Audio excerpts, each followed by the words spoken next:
October 24, 1944, 2 p.m. Leyte Gulf, Philippines. Rear Admiral Jesse Oldendorf receives the order he's been waiting for. Every combatant ship under Vice Admiral Kincaid's 7th Fleet is to prepare for night engagement. The Japanese are coming, a southern force attempting to smash through Surigao Strait and destroy the American amphibious fleet supporting MacArthur's return to the Philippines. Oldendorf commands 6 battleships. 5 of them carry scars from another day, another harbor. USS West Virginia, Maryland, Tennessee, California, and Pennsylvania, all sunk or damaged at Pearl Harbor on December 7, 1941. They've been raised from the mud, rebuilt, modernized with radar fire control systems the Japanese don't possess. Tonight, they'll have their reckoning. At 2:43 p.m., Oldendorf dispatches his battle plan. He'll form a battle line across the northern exit of Surigao Strait, a gauntlet the enemy must run. PT boats will harass from the south. Destroyer squadrons will strike from both flanks with torpedoes. Cruisers will form a screening line, and at the top, waiting like executioners. His 6 battleships will cap the strait in the ultimate tactical formation, crossing the T.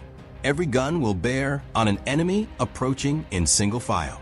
The Japanese will sail into a killing box with no escape. By evening, aircraft that can't be stored in hangars are offloaded to beaches.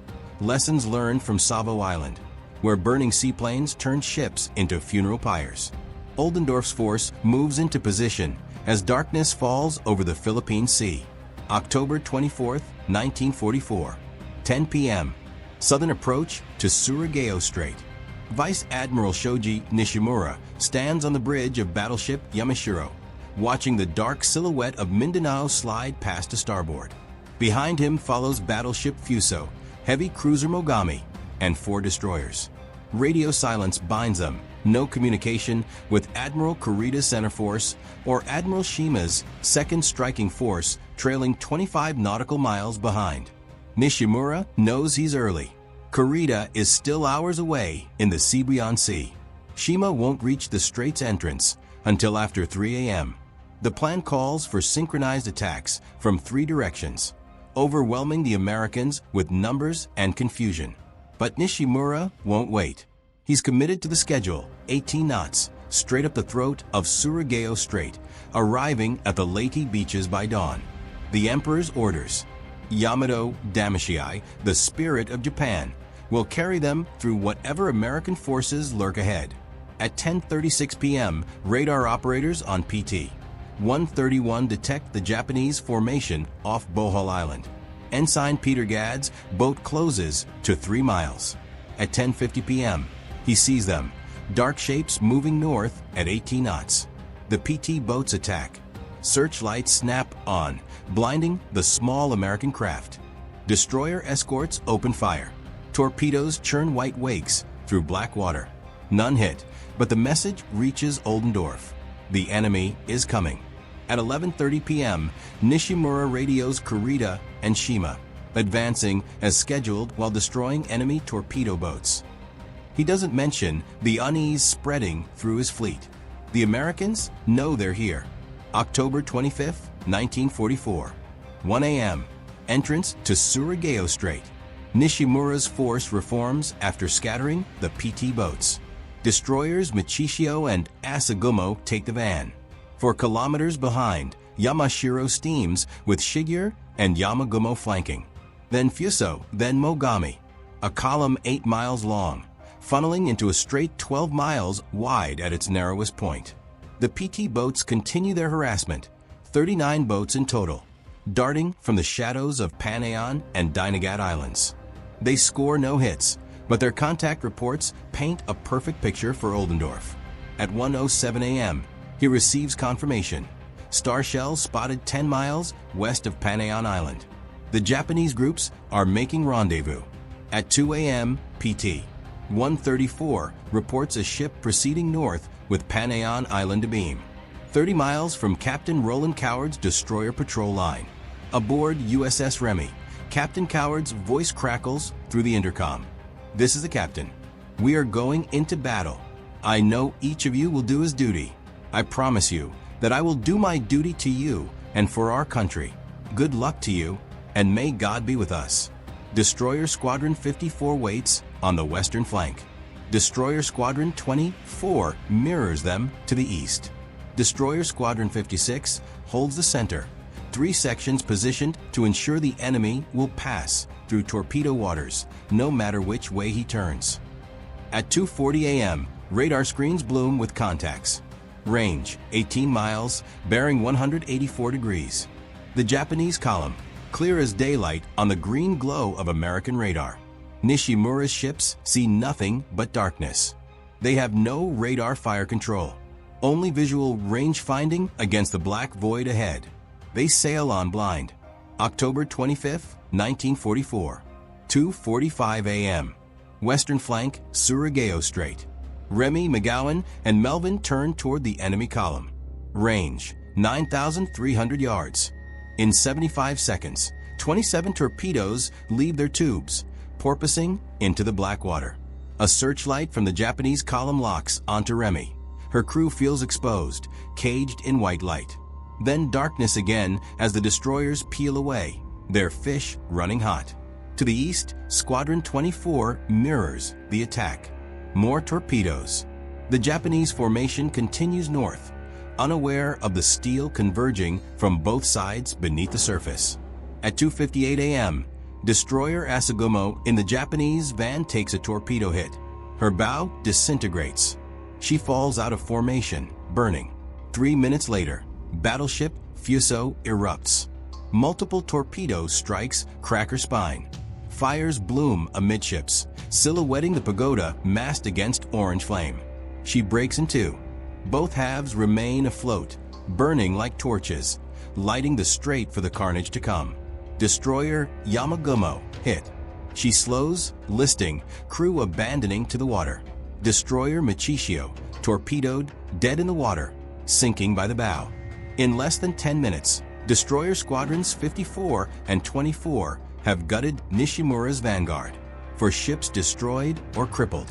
But Yamashiro and Mogami push forward. Nishimura won't turn back. He signals nothing to the ships behind him. The radio silence holds, even as his force disintegrates around him. At 3 a.m., Destroyer Squadron 56 begins its attack run from dead ahead. USS Killen, Benyon, and Heermann close to 6,200 yards, point-blank range for destroyers versus battleships. Killen fires 10 torpedoes. For strike home, breaking Fuso's back completely. The battleship settles deeper, both halves now separated by 400 yards of burning oil. Nishimura has lost half his force. He doesn't slow. October 25, 1944, 3:16 a.m. Northern Surigao Strait. On the bridge of USS West Virginia, fire control officers watch their radar screens. The Japanese column, what's left of it, emerges from the destroyer attack zone, still heading north. Range, 42,000 yards and closing. Oldendorf's battle line stretches east to west across the strait's exit. Battleships Maryland, West Virginia, Mississippi, Tennessee, California, and Pennsylvania. Below them, 8 cruisers form a screening arc. The perfect crossfire position. Every ship's broadside trained perpendicular to the enemy's line of advance. The Japanese can only fire their forward turrets. The Americans can fire everything. At 3:51 a.m., the cruisers open fire. Range, 15,600 yards. Shells arc through the darkness, bracketing Yamashiro and Mogami. Geysers of water erupt around the Japanese ships, walking closer with each salvo. 2 minutes later, 3:53 a.m., the battleships fire. West Virginia fires first. Her new Mark 8 radar fire control system tracking targets invisible to the naked eye. Range, 22,800 yards, over 11 nautical miles. Her 16-inch guns thunder. 45 seconds later, the first salvo straddles Yamashiro. West Virginia's crew adjusts. The second salvo hits. California and Tennessee, both modernized with radar fire control, add their fire. 93 16-inch and 14-inch guns pour shells into the darkness. The night sky lights orange with muzzle flash. The concussion rolls across the water like continuous thunder. On Yamashiro, chaos. The bridge is blind. They can't see the American battle line. Only the muzzle flashes miles ahead, and the shells arriving in columns of water and fire. Nishimura's gunners fire back at the closer American cruisers, aiming by eye. Not one Japanese shell reaches the American battleships. October 25, 1944, 3:58 a.m. The kill zone. Yamashiro burns from stem to stern. Fires consume her superstructure. Her speed drops. She turns, not in retreat, but attempting to bring her full broadside to bear, to fire back at tormentors she cannot see. The American battleships track her turn with perfect precision. Radar doesn't care about smoke or darkness or the desperate maneuvers of a dying ship. The firing solutions update in real time. More shells. Always more shells. Cruiser Mogami takes hit after hit. Her forward turrets are smashed. Fires rage through her deck spaces. She turns south, orders from Nishimura or survival instinct. No one will ever know. The Admiral goes down with Yamashiro, giving no final transmission, no explanation for the disaster unfolding. At 4 a.m., destroyer Shigeru, the only Japanese destroyer still combat capable, turns south at flank speed. She's untouched, a miracle of geometry and luck in a kill zone where luck shouldn't exist. Her captain has seen enough. The mission is lost. Survival is the only objective now. Yamashiro rolls to port. Her fires reflect off the water around her, illuminating the men jumping from her decks. At 4:19 a.m., she capsizes and sinks, bow first, taking Vice Admiral Nishimura and 1,626 men with her. The impeccable battleship, the embodiment of Japanese naval might, dies without scoring a single hit on an American capital ship. The cruisers shift fire to Mogami. Australian cruiser HMAS Shropshire, part of Task Force 74, fires 32 8-inch broadsides in 16 minutes. Australian destroyer HMAS Arunta adds 11 salvos from 6.5 miles. At 4:09 a.m., Oldendorf orders ceasefire. The open gun battle has lasted less than 20 minutes. October 25, 1944, 4:20 a.m., Southern Surigao Strait. Vice Admiral Kiyohide Shima's 2nd Striking Force, 2 heavy cruisers, 1 light cruiser, and 4 destroyers, steams north into hell. They're 30 minutes behind Nishimura's annihilation, with no knowledge of what's happened ahead. Radio silence has killed any chance of coordination or warning. At 3:25 a.m., before the main gun battle ended, Shima's cruiser Abikuma took a torpedo from a PT boat. She's crippled, falling behind, but Shima presses on with the remaining ships. He sees the burning wrecks ahead. Fuso's 2 have still afloat and blazing. He mistakes them for 2 different ships. For vessels destroyed, he calculates, not 2. At 4:20 a.m., Shima encounters Mogami limping south, ablaze, her bow shattered.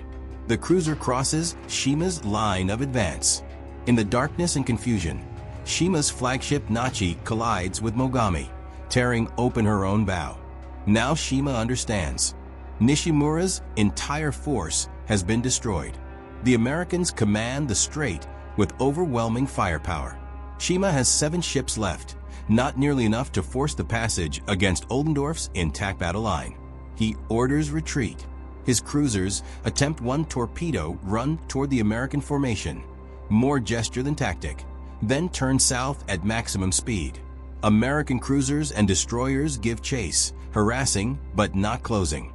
Oldendorf keeps his battle line in position.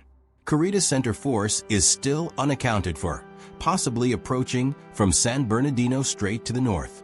He won't abandon his defensive position to chase remnants. By dawn, Shima's battered force races south through Surigao Strait, passing the burning hulks of Nishimura's command.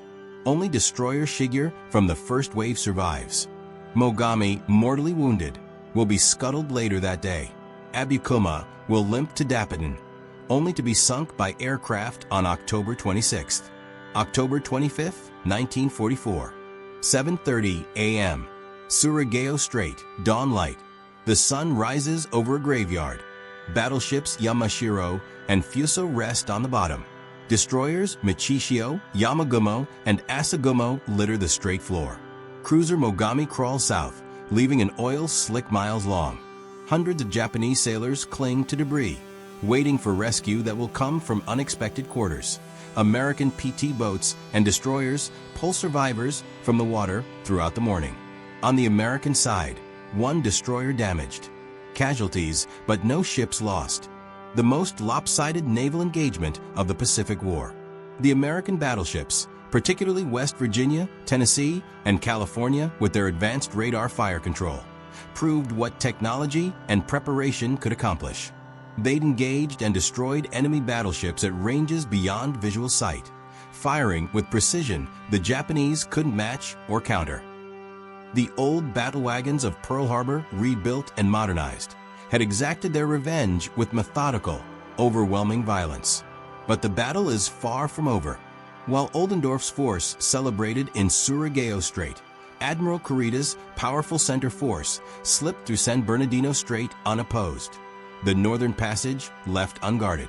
By dawn, Kurita's 4 battleships, 6 heavy cruisers, 2 light cruisers, and 15 destroyers bore down on the American escort carriers off Samar.